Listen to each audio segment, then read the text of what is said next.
Salut les parieurs, c'est Patrick de Betthead. Aujourd'hui, on va parler de ça. Et il s'est réveillé et il était au-dessus de l'océan. Il s'est dit, comment suis-je arrivé au-dessus de l'océan? Ça n'a absolument aucun sens.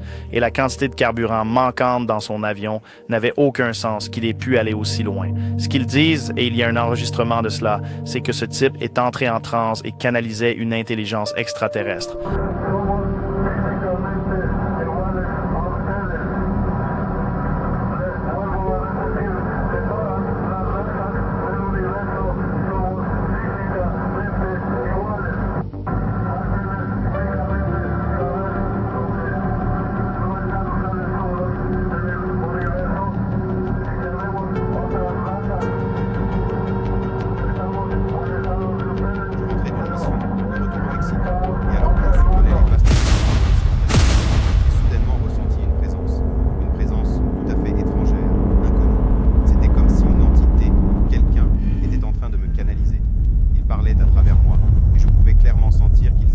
Allez les parieurs, s'il vous plaît, mettez un pouce bleu, ça aide vraiment beaucoup les vidéos. Et bien sûr, si vous n'êtes pas encore abonné, cliquez sur le bouton d'abonnement, tout le monde. Alors, de quoi parle la vidéo d'aujourd'hui? Eh bien, elle parle de cette histoire complètement folle que vous venez d'entendre. Il y a une vidéo qui devient virale en ce moment où Joe Rogan parle de cette histoire. C'est un peu tiré d'un ancien podcast, mais mec, cette histoire est dingue, n'est-ce pas? Il s'agit d'un pilote mexicain qui effectue son tout premier vol en solo.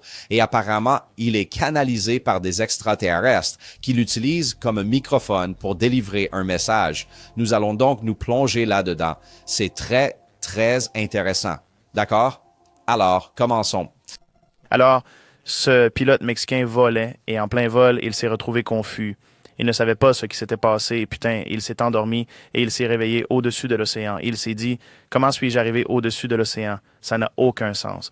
Et la quantité d'essence manquante dans son avion ne correspondait pas à la distance qu'il avait parcourue.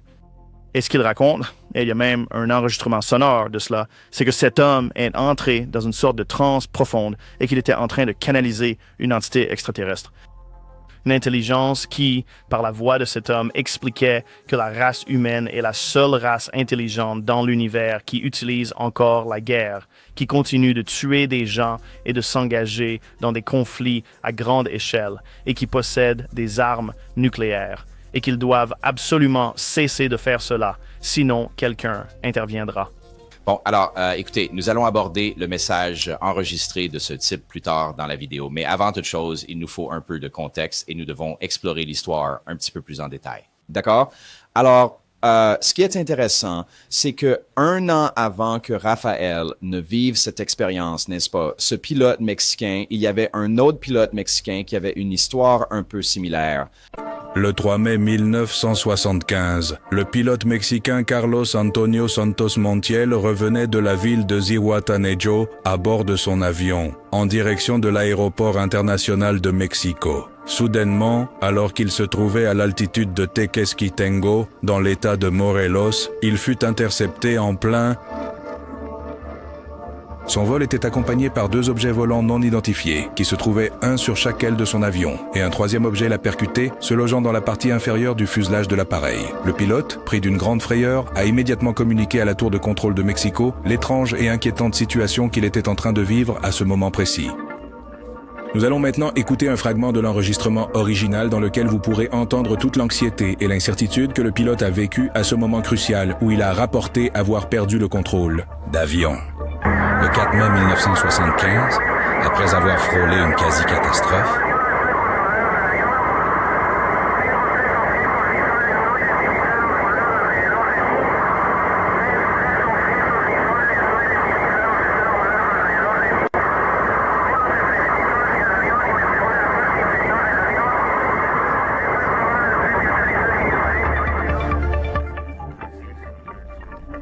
le pilote a été examiné physiquement et mentalement et il a été rapporté qu'il était en parfaite condition physique et mentale.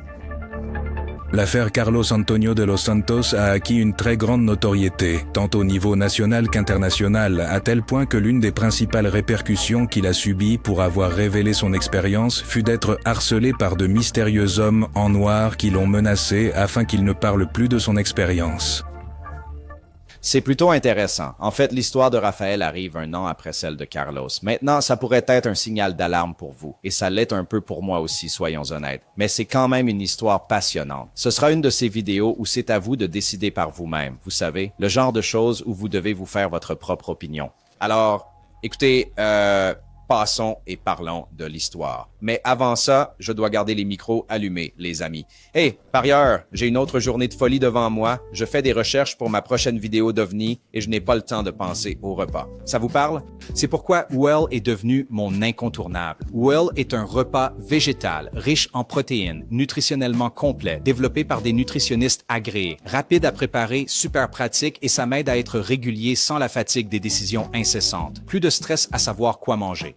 Je n'ai qu'à prendre et partir et mon corps reçoit tout ce dont il a besoin. Et ce mois-ci, Well facilite encore plus de commencer fort avec un pack de démarrage riche en protéines. Il comprend une poudre Black Edition au chocolat, 5 bouteilles Huel Black Edition prêtes à boire, ce sont mes préférés, et un shaker Huel. La poudre Black Edition contient 45 grammes de protéines et les repas prêts à boire Black Edition en contiennent 35 grammes. C'est un atout majeur pour rester plein d'énergie. Ce pack n'est disponible qu'en janvier et devrait s'épuiser rapidement, alors agissez vite. Utilisez le lien à l'écran ou cliquez sur le lien dans la description et utilisez mon code BEDED20 ou utilisez le code QR à l'écran maintenant pour 20% de réduction sur le kit de démarrage riche en protéines, nouveaux clients uniquement. Maintenant, apprenons-en un peu plus sur l'histoire de Raphaël, d'accord? Et obtenons un peu plus de contexte. Vous savez, plus que juste Joe Rogan essayant de l'expliquer de mémoire, ce qu'il a bien fait. Mais c'est une émission de télévision documentaire mexicaine qui a en quelque sorte publié un reportage à ce sujet, comme l'extrait que vous avez vu plus tôt sur Carlos. Mais ceci concerne Raphaël. Alors, écoutez. Cependant, un an à peine plus tard, un autre jeune pilote aviateur mexicain allait vivre une expérience très similaire à celle de Carlos Antonio de Los Santos. C'est arrivé à 8 heures du matin le lundi 21 juin en 1976 lorsqu'un jeune étudiant en aviation nommé Rafael Pacheco Pérez aborde un petit avion appartenant à l'école d'aviation Mexico où il suivait ses études pour obtenir sa licence de pilote. L'itinéraire tracé pour l'étudiant consistait à effectuer un survol au-dessus de Texcoco avec un retour prévu vers la capitale, Mexico. Pacheco Pérez ne comptait alors que quelques heures de pratique et c'était la première fois qu'il allait réaliser ce vol en solitaire. Après seulement quelques minutes, son avionnette a malheureusement disparu des écrans radars. La tour de contrôle d'Acapulco a soudainement détecté la présence d'un écho sur son radar, qui survolait au large des côtes du port en effectuant des virages. À ce moment précis, le contrôleur aérien, Carlos Decrecio Bermayer, a établi le contact radio pour tenter de savoir qui réalisait ces manœuvres dans les airs. Au moment d'établir le contact avec le pilote, ce dernier lui a répondu par l'intermédiaire d'une voix métallique et très mystérieuse qui s'est présentée comme étant un être venu d'un autre monde. Alors, l'histoire est folle, n'est-ce pas? Ce que je trouve le plus intéressant, c'est que c'était son tout premier vol en soleil. Genre, ça doit être horrible, non? Sa toute première fois. C'est comme faire, vous savez, l'auto-école et ensuite votre première fois seul en voiture. Tu sais, tu te fais enlever par des extraterrestres, n'est-ce pas? Mais écoutez, il y a beaucoup de preuves concordantes pour étayer son affirmation, dans le sens où, vous savez, il n'avait pas de drogue ni d'alcool dans son organisme, pas de maladie mentale, n'est-ce pas? Je ne sais pas, c'est juste très intéressant et la distance qu'il a parcourue, l'essence et toutes ces autres choses. Alors, vous savez, je ne sais pas, il y a juste des preuves corroborantes intéressantes. Après près d'une heure, les êtres libéreraient le jeune pilote aviateur de son état d'hypnose et le remettraient aux commandes de son petit avion afin qu'il puisse recevoir des instructions et, au même moment, parvenir à atterrir à l'aéroport d'Acapulco. Les répercussions de cet événement tout à fait extraordinaire ont donné lieu à une investigation spéciale et exhaustive menée par les autorités aéronautiques mexicaines. Et, apparemment, la licence aéronautique du jeune pilote a été temporairement suspendue, en même temps qu'il a disparu de la scène publique jusqu'à ce qu'on entende à nouveau parler de lui, lorsqu'il est apparemment parti en direction de l'île de Cuba, en s'emparant d'un aéronef sans autorisation. Alors, ils lui ont suspendu sa licence et apparemment, il n'a plus jamais volé, ce qui est vraiment dommage. Mais bon, ils se sont probablement dit « Hey, mec, tu vas peut-être te faire canaliser par des aliens encore une fois, d'accord? Et encore une fois, nous reviendrons à ce message dans une minute, alors restez avec moi. Mais vous savez, discutons, genre, Mettons de côté l'histoire, les signaux d'alarme, ceci, cela, les signaux positifs, tout ça. Mais les gens te croiraient-ils même si c'était vraiment arrivé? Pas vrai? Disons que tu as été canalisé par des extraterrestres. Qui va vraiment te croire à part les gens de la communauté OVNI? Pas vrai? Mais soyons réalistes. Globalement, tu as l'air fou, pas vrai? Mais si cela arrivait vraiment, comment pourriez-vous le prouver à qui que ce soit? Et ce n'est pas une possibilité, si lointaine que nous puissions être utilisés comme des antennes et canalisés, n'est-ce pas? De cette façon, si les extraterrestres sont si avancés, n'est-ce pas? Ce n'est en fait pas si fou d'y penser. Mais encore une fois, les gens vous croiraient-ils seulement? Vous savez, c'est bien là tout le problème. Si, par exemple, il y avait eu un événement absolument unique ou quelque chose d'extraordinaire s'était produit et qu'une race extraterrestre avait réellement interagi avec des êtres humains, puis plus jamais après, vous savez, personne ne vous croirait, même si la chose était tout à fait réelle. Si c'était un nez, c'est précisément ça, le souci avec les événements uniques.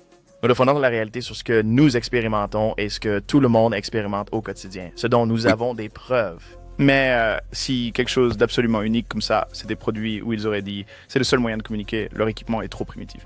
On va juste prendre le contrôle de l'esprit de ce type et le faire dire. Alors, voici enfin le moment que vous attendiez probablement tous avec une grande impatience, à savoir cet enregistrement très particulier, d'accord? Celui du pilote, des extraterrestres qui canalisent à travers lui. Et c'est assez dingue, d'accord? Alors, regardez, il y a une vidéo que Chris Ramsey d'Area 52 a publiée, une vraie plongée en profondeur sur ce sujet. Je vais mettre un lien juste en dessous vers cette vidéo. Si vous voulez vraiment tout apprendre, absolument tout ce qu'il y a à savoir sur cette histoire, il a fait une vidéo absolument phénoménale et je la recommande très fortement. C'est une plongée profonde, mais je vais juste passer un court extrait car Chris, vous savez, a sous-titré cette transmission et c'est vraiment très bien. Alors, écoutez Chris Ramsey jouer une partie de la transmission enregistrée de, encore une fois, Raphaël, canalisé par des extraterrestres. C'est un cas si déroutant et donc je donnerais n'importe quoi pour écouter ce message. Et en fait, nous en avons un petit extrait. Écoutez ce glaçant extrait de cet être qui canalise Raphaël.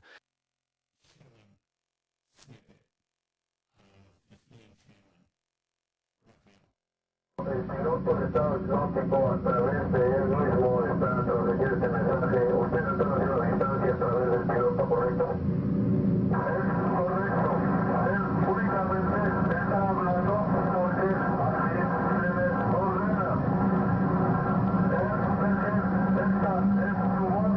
Él está hablando, pero no lo hace por su voluntad. No estamos utilizando a él como si utilizáramos un micrófono.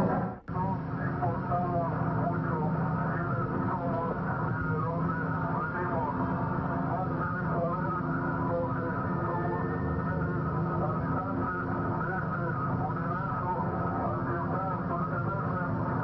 nuestro planeta está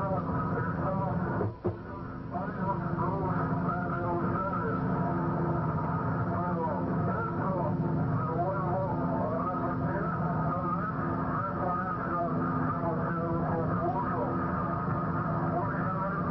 Pero esto, lo vuelvo a repetir, no es somos físicamente iguales a ustedes.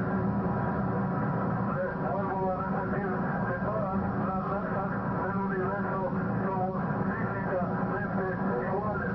Háganles únicamente saber lo que no están ustedes solos en el universo y tenemos otras razas que estamos alejados de ustedes, pero estamos observando. On est là. Mais, ouais, c'est juste une histoire de fou. Il a décollé de Mexico, ça aurait dû être un vol solo de routine vers la piste de Chimalhuacan. Au lieu de cela, il s'est inexplicablement envolé à 300 km de là, vers Acapulco, un vol qui, à bord de son Cessna 150, aurait normalement dû durer 3 heures, mais qui fut achevé en seulement 1 heure. Il contacte ensuite le contrôleur aérien Carlos de Creci, que nous allons entendre dans un instant, mais sa voix était étrange, sans émotion et robotique. Ce qui est intéressant car c'est aussi ce à quoi ressemblaient les hommes en noir. La transmission dit « Il parle parce qu'on lui a ordonné ». C'est sa voix, mais il ne parle pas de son plein gré. Nous l'utilisons comme microphone. Crumbs. Et les entités affirment être extraterrestres, à nouveau physiquement similaires aux humains, et ont confirmé l'existence d'autres civilisations extraterrestres. Et la voix parlait anglais, espagnol et allemand, deux langues que, surtout l'allemand, Raphaël ne parlait pas seulement couramment, mais pas du tout. Il ne parlait pas allemand. Ce qui est également intéressant ici, c'est qu'il a été constaté que, vous savez, aucune drogue, aucun signe de maladie mentale, pas d'hypoxie, mais aussi que ce serait le tout dernier vol de Paris. Il n'a plus jamais volé après cela. Ça l'a tellement bouleversé qu'il a affirmé que l'événement et les êtres qui en étaient à l'origine avaient complètement détruit sa carrière. Il était convaincu que les extraterrestres étaient malveillants et qu'il avait été manipulé contre sa volonté. Bien qu'ils aient affirmé être bienveillants, Raphaël ne le pensait absolument pas. Et je comprends. C'est une histoire difficile à croire, même pour moi, et je suis mexicaine aussi. Ma famille est du côté de ma mère est originaire de Mexico, là où tout cela s'est déroulé dans les années 70, n'est-ce pas? 1976, ce qui est... Mon frère est né en 1975 à Guadalajara. Je ne me souviens pas avoir entendu cette histoire en grandissant, mais je l'ai peut-être fait, non? Je ne sais honnêtement pas. Mais vous savez, y a-t-il des signaux d'alarme? Oui, mais il y a aussi, encore une fois, des preuves concordantes, et je pense que si vous ouvrez simplement votre esprit à ce genre de possibilités, c'est juste ce que ça devient, et ça peut être divertissant, c'est sûr. Vous n'avez pas nécessairement à croire ou à ne pas croire parfois. C'est une de ces histoires où on se dit, genre, wow, d'accord, tu sais, peut-être, hein, je veux dire, je suis, tu sais, comme Joe Rogan est sur le point de te le dire, je veux tellement y croire. J'ai envie d'y croire. Je veux tellement y croire. Je suis d'accord avec... Non, moi, je suis absolument convaincu qu'il y a d'autres formes Moi de aussi, vie mais là-bas. je Et ne sais elles sont pas ce plus qui s'est avancées. vraiment passé. Oui. J'aurais tellement voulu savoir. Mais ce type s'est endormi en vol, alors peut-on vraiment lui faire confiance? Bon, et il s'est réveillé au-dessus de l'océan. Mais si c'est réveillé au-dessus de l'océan, ça n'a aucun sens qu'il ait pu y arriver si c'est vrai. Explique ça. Comment est-il arrivé là? Qu'as-tu fait? As-tu pris le contrôle de l'avion? L'as-tu déplacé avec ton vaisseau spatial? Pourquoi l'as-tu mis au-dessus de l'océan pour que s'il s'écrasait, ça ne tue personne? Pourquoi as-tu fait ça? Mais qu'est-ce que c'est que tout ça? Et qu'en est-il de l'essence qui manque? Exactement. Parce que j'imagine qu'ils l'ont juste ramassé et qu'ils sont partis avec. Je ne sais pas. On vous surveille. Qu'est-ce que ça dit d'autre? Une étrange surprise. Il délivre un certificat attestant qu'il était en parfaite santé et n'avait consommé aucune drogue. Ça lui a complètement gâché sa carrière et il n'a plus jamais repris les commandes d'un appareil. C'est incroyable. C'est aussi son premier vol en solitaire. Oh là là. Imaginez votre tout premier vol en solo. Vous vous dites, je vais faire une putain de blague à ces enfoirés. J'ai une idée. J'ai du carburant en plus. C'était en 1976, si Oui, je ne me trompe pas. absolument. C'est incroyable. Alors, chers parieurs, encore une fois, je vais vous mettre un lien juste en dessous vers tous les extraits que je vous ai présentés aujourd'hui. Et encore une fois, vous savez, c'est vraiment une de ces histoires qui sont absolument fascinantes, n'est-ce pas? C'est le genre de récit qui restera probablement à jamais un mystère. Mais ce qui est vraiment intéressant, c'est que Raphaël, lui, est d'avis que ces êtres ne sont pas du tout bienveillants, mais plutôt malveillants, contrairement à ce qu'ils ont toujours affirmé. Et cela semble être un thème particulièrement fascinant et récurrent au sein de la communauté des ovnis, de la communauté extraterrestre, n'est-ce pas? C'est vraiment le sujet sur lequel les gens débattent constamment, tout le temps. Sont-ils une menace ou non, n'est-ce pas? Devrions-nous nous en inquiéter ou pas? Je dirais que si votre corps est pris en charge et qu'il se manifeste à travers vous, il n'y a aucun consentement donné, n'est-ce pas? C'est un peu comme des enlèvements. Genre, pas vrai? Comme des enlèvements d'extraterrestres où tu ne donnes pas ton consentement. Ça n'a pas l'air bien et ils font des expériences sur toi. Et ils sont en train d'expérimenter, en fait, sur Raphaël en l'utilisant comme microphone. On ne connaît pas les effets secondaires physiques qui pourraient survenir avec une chose pareille, pas vrai? Parce qu'il a ensuite simplement conduit un taxi. Vous savez, elle passe à autre chose. Oui, vous savez, il n'a plus voulu en parler du tout, n'est-ce pas? Alors, je ne sais pas, dites-moi ce que vous en pensez dans les commentaires, d'accord? Si les extraterrestres viennent et font, est-ce qu'on doit donner notre consentement? Y a-t-il un formulaire de consentement à l'avance? On peut juste dire, d'accord, je consens. Et puis à partir de ce moment-là, il se passe quelque chose. Je ne sais pas, juste une conversation intéressante à laquelle réfléchir. Sont-ils une menace ou non? Vous savez, quelque chose comme ça, est-ce considéré comme une action malveillante, n'est-ce pas? Même s'ils transmettent un message malveillant, bienveillant. Je ne sais pas, très intéressant. Que pensez-vous de l'histoire de Carlos? Et que pensez-vous, de l'histoire de Raphaël? Et que pensez-vous de l'histoire de Carlos qui s'est passée 1 an auparavant, n'est-ce pas? Est-ce que cela nuit au récit de Raphaël? Ou bien est-ce que ça contribue à renforcer sa crédibilité, justement parce qu'ils sont si proches l'un de l'autre et, n'est-ce pas? Est-ce que ça ajoute de la crédibilité? Très bien, tout le monde. On vous retrouve dans la prochaine vidéo. Et n'oubliez pas, chaque jour est un cadeau, les amis. Paix. Oui, j'appelais juste pour signaler quelque chose que j'ai vu vers 2009. J'habite à Marietta, en Géorgie, et je conduisais sur Atlantic Road en direction de Marietta Square. J'étais arrêté à un feu rouge derrière quelques véhicules. J'étais un peu distrait, mais quand j'ai relevé la tête, aucune des voitures ne bougeait plus et les occupants des premières voitures étaient descendus et ils montraient quelque chose dans le ciel. Donc, je lève les yeux et il y avait un orbe orange de la taille d'un ballon de basket, comme une sphère. Et c'était juste, au début, vous savez, j'ai cru que c'était une météorite, mais ça flottait juste dans le ciel. Et je me suis dit, ce n'est pas une météorite, ça va beaucoup trop lentement. Et puis, ce qui m'a sidéré, c'est que ça a changé de direction.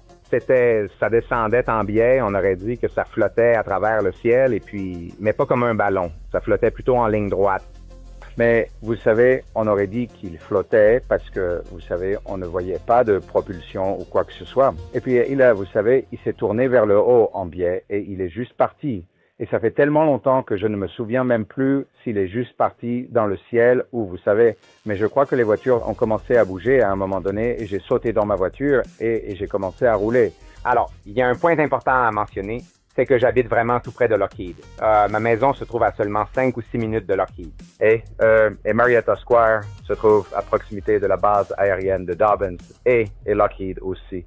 Donc, j'ai toujours pensé que peut-être, vous savez, Lockheed testait un type de drone ou quelque chose comme ça. Comme un petit drone plat plasma ou une asphère. Bref, je me souviens, c'était vers 2008-2009, je n'avais même pas de smartphone. Et je suis rentré chez moi et j'ai cherché pour voir si quelqu'un d'autre avait vu quelque chose à Marietta.